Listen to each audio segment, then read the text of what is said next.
Winning mentality. এই টিমের ভিতরে একটা উইনিং মেন্টালিটি আমরা সবসময় মিসিং দেখেছি, যেটা আশা করি এই নেশনস লিগ জিতার কারণে তাদের ভিতর এসেছে। কারণ নেশনস লিগটা শুধুমাত্র একটা ফ্রেন্ডলি টুর্নামেন্ট ছিল এটা বলে চালাই দিলে হবে না। সেখানে তারা জার্মানিকে হারিয়েছে, ফাইনালে স্পেনের মতো টিম যারা ইউরো জিতেছে সেই ইউরোকে হারিয়েছে, এবং এই যেই উইনিংটা সেটা তাদের ভিতরে একটা উইনিং মেন্টালিটি বা একটা উইনিং মোমেন্টাম তাদের ভিতর জেনারেট করেছে। 2016 সালে যখন এই পর্তুগাল টিম জিতেছিল তখন তাদের কাছে তেমন কোনো স্টার প্লেয়ার ছিল না, বাট তাদের কাছে জিতার একটা আশা ছিল, নেশনসকে কিছু একটা দেওয়ার আশা ছিল, যার কারণে তারা আলটিমেটলি সেই ট্রফিটা জিততে পারছে। 2022 সালে যখন আর্জেন্টিনা জিতেছিল তখন তাদের কাছে মেসি, ডিমারিয়া এই দুইজন ছাড়া স্টার প্লেয়ার বলতে বা প্রুভেন প্লেয়ার বলতে তেমন কোনো প্লেয়ার ছিল না, যারা পরবর্তীতে ওয়ার্ল্ড কাপের পরে তারা ওরকম বড় নাম হয়েছে বা ওয়ার্ল্ড কাপ থেকে তারা বড় নাম হয়েছে।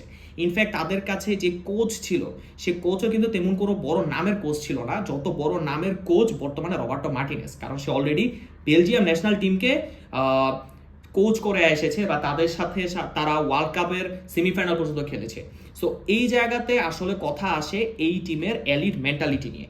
মেন্টালিটি সবচেয়ে বেশি ম্যাটার করে। আপনার কাছে যত ভালো স্কোয়াড থাকুক না কেন, আপনার মেন্টালিটি যদি সলিড না হয় বা আপনি যদি নিজের টিমের জেতার জন্য এফোর্ট দিতে না পারেন, বা এটা না মনে করেন যে আমি গোল একটা খেয়েছি তার মানে আমি পিছিয়ে গেছি, এখান থেকে আমি কামব্যাক দিতে পারবো না, এটা করা যাবে না।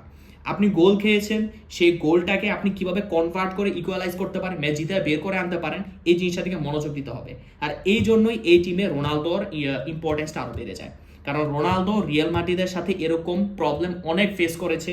ইনফ্যাক্ট পর্তুগালের হয়েও এমন অনেক সিচুয়েশন ছিল। 2018 সালের আপনি গ্রুপ স্টেজে ফার্স্ট ম্যাচটার কথা চিন্তা করেন, স্পেনের সাথে লাস্ট মিনিটে যেই ফ্রি কিকের গোলটার কথা বলেন, বা ওয়ার্ল্ড কাপ কোয়ালিফায়ারে সুইডেনের সাথে ম্যাচটার কথা বলেন, এরকম অনেক ম্যাচ আছে যেগুলো রোনালদো এই পর্তুগালের সাথে বা বিভিন্ন ক্লাবের সাথে এক্সপিরিয়েন্স করে এসেছে, আর তার এই এক্সপিরিয়েন্সটা এই টিমের এই উইনিং মেন্টালিটি বাড়াতে হেল্প করবে। সো আশা করি আমাদের এই যে 40-41 বছরের যে পিচ্ছি বাবুটা আছে, সে এখানে এসে একটা ম্যাচিউরিটির পরিচয় দিবে।